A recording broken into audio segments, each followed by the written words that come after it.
So here's a pretty popular opinion. Many people, including myself, prefer Monster Hunter World over Monster Hunter Rise. A bit obvious, I know, but hear me out. Well, as the number of concurrent players continue to climb with each passing day on the Steam charts, it seems like it is true, so buckle in and get comfy while I break down why. With the recent announcement of Monster Hunter Wilds for 2025 and Monster Hunter's 20th year anniversary right around the corner, Capcom has launched the Return to World campaign to drive hype and get new players ready in preparation for Wilds. Many veteran players started completely brand new characters and brought along fellow new hunters too, such as myself. However, let me hit you with my experience. Monster Hunter World isn't my first, and I've played Monster Hunter Tri and have then gone back to play previous titles like Freedom 2 and Freedom Unite on the PSP. Since then, I've played every Monster Hunter that has since then been released, with the exception of Monster Hunter Stories 2. So as you can see, I am not new. I absolutely love Monster Hunter as a series, but only recently started my channel within the last year. So that's why you haven't seen any Monster Hunter content on here till now. I've also been live streaming myself going back to playing 3 Ultimate and playing World, so be sure to follow me there if you would like to see more. Let's first start with how niche Monster Hunter has been. While it's always been pretty popular in Japan, it's never gained mass, broader appeal until World. Monster Hunter has its mainline entries and portable with 2 different teams working on them. For a lot of people who are completely new with either entries being World or Rise may not be aware of this. With World being the 5th mainline installment and Rise being the latest portable entry, World attempted to capture the global Western audience appeal. Many new fans prefer Monster Hunter World over the latest entry being Rise, but why is that? I think the biggest thing people notice immediately when comparing the two side by side is the visuals, with Monster Hunter World being more grounded and realistic, while Rise, similar to the past titles of the game series, is more stylized. However, outside of World, Rise is the best looking stylized Monster Hunter game that we have to date. In the past, when it was released on Nintendo's handheld, it was held back by the hardware. I believe had they released it on the PSP 3000 or the PS Vita, it would have looked better visually, even if it was still stylized. I think old Monster Hunter fans such as myself were waiting for the next graphical step up, but it was more than just that. What ended to be what we now know as Monster Hunter World. It was a big risk trying to appeal to a much wider audience while also risking possibly losing sales within Japan, being their core fan base. There were a lot of aspects and certain design choices that got streamlined, which I will get into later. This was a risk that has clearly paid off for them, and as of January 2024, it is by far their best-selling Monster Hunter game to date, with over 23 million copies sold. Released on PS4 and Xbox One, and later a PC port was released. Past games prior had very little to no hand-holding. In fact, there were no tutorials until more recent ones, and even then people found it confusing unless they were like me, who were fortunate enough to have friends who were familiar with Monster Hunter to teach them.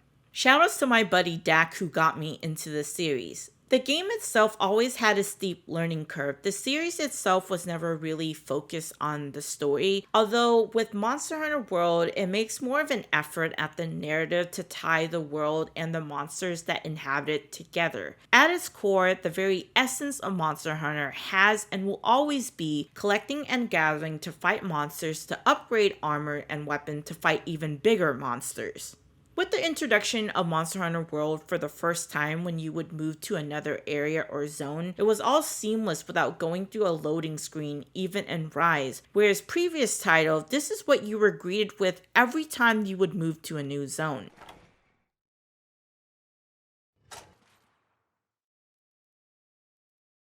This new generation of Monster Hunter focused less on zones. However, the difference between the two is World's different locations, from the ancient forest to the coral highlands, feel like a living and breathing environment versus that of Rise, where there is less visual clutters and things are spread out and empty due to the hardware limitations of it being on the Switch. World had multiple campsites where you could fast travel to in each location as long as you were outside of combat, whereas Rise had the wire bugs and palamutes to get around. You could use them anytime you wanted to immediately. While you could ride different creatures in World, you had to unlock the Raider riders for each of the locations. It feels slow and lacks more control that I simply didn't bother using it all that much. Now let's take a moment. If you guys been enjoying the video, be sure to leave a like and drop a comment down below. It really helps me out. Now back to the video.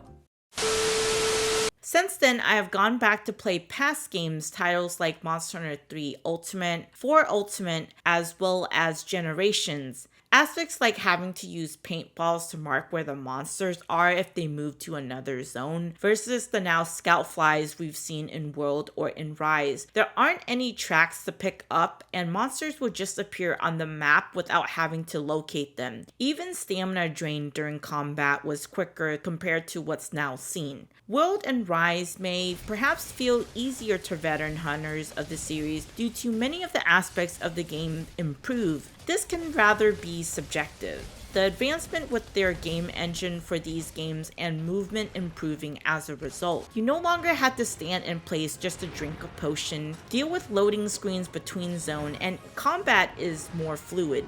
Also, the monster knowledge you acquire from your starting Monster Hunter title may be carried over to the next title, whether it's their moveset and weaknesses. Other things like G rank now being called Master rank instead.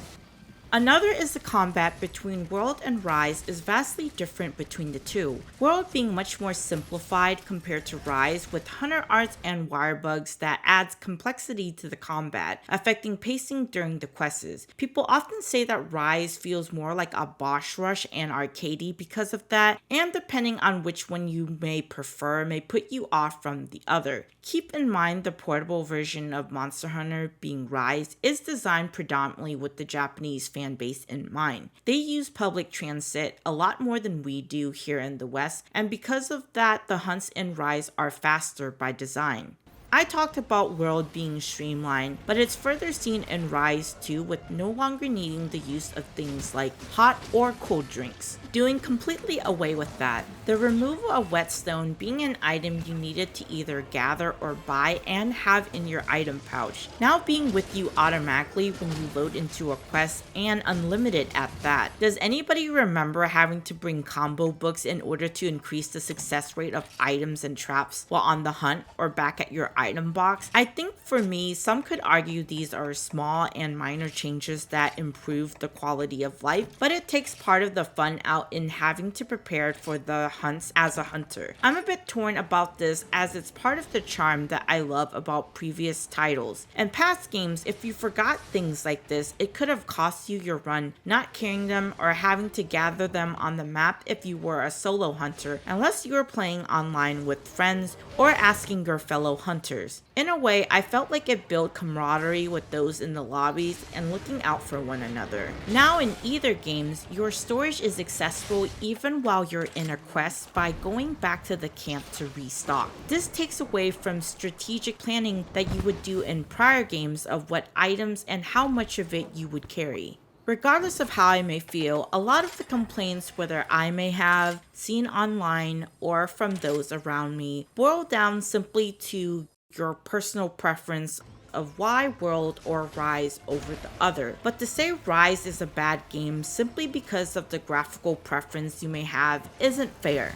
In each Monster Hunter game, there's always been some sort of gimmick. Some I was a fan of, while others I wasn't. But regardless, I still played it because I love Monster Hunter as a series and it was always trying to do something new in each game. One thing to me I can confidently say is it never felt stale. I know the vast majority of the Monster Hunter community hated the underwater combat in Tri or 3 Ultimate, and this was reflective in the sales as well, but I thought it was pretty unique. Camera was a little janky at times, but once you got accustomed to it, it wasn't as bad as everyone made it out to be. So I, for one, was all for the underwater combat, and I would love to see it possibly make a return return in the future games. I love many aspects within World, like the investigations. Meanwhile, Rise had anomaly hunts, which feels way more grindy is the common sentiment amongst those that have played it. Who wants to grind it out just to reach anomaly rank 200? My brother and I would hop onto World to run tempered monster investigation quests just for the fun of it, but that doesn't come without some criticisms I have for the game. I remember one of my biggest complaints back when I first played World on the PS4, and my stance on this remains the same even now on PC, is the lack of creative or just silly weapons compared to the portable counterparts, like the corn popper gun lance seen in Monster Hunter 3 Ultimate and again in Rise. In World, wasn't until the Iceborne expansion that we got the Wetfish Saber dual blade, the Sparatuna greatsword, and the well done meat hammer. It was lacking in weapon variety as far as the way that they look aesthetically. I get that they were going for a more grounded approach, but if that was the case, you can't tell me that the Mega Man Palico outfit belongs in this universe at all. It sticks out like a sore thumb. I mean,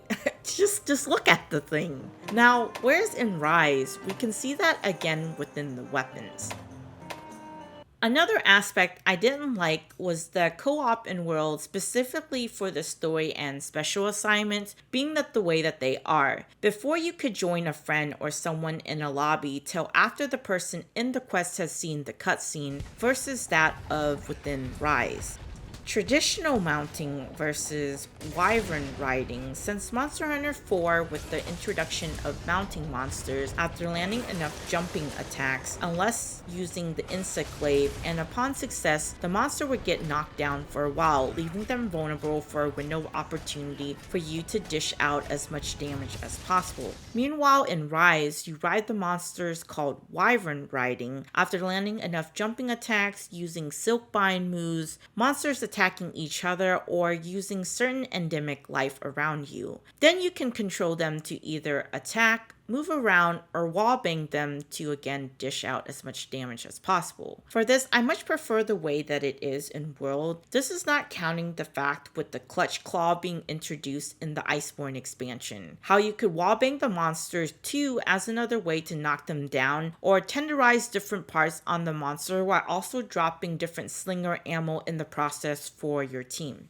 While I personally prefer World overall more than I do Rise, I think both are still great games in their own respective ways. World really nailed the immersion for me as a hunter, and the world around me felt alive, whereas Rise adds complexity to the combat, it being faster paced, the new monsters introduced in the game like cover art Magnamalo, back to creative looking weapons, and still think the game looks great, better than any of the prior titles with the exception of World. It just didn't hit the same level for me in terms of immersions as I've mentioned prior in the video. Perhaps this is all part of the evolution we'll continue to see in Monster Hunter since it's become mainstream with many aspects being streamlined. More Monster Hunter is good and it's a lot more accessible than ever before. If you made it to the end of the video, leave a so tasty in your comments. I would love to hear your thoughts below in the comments section on the games. What do you hope to see in Wilds?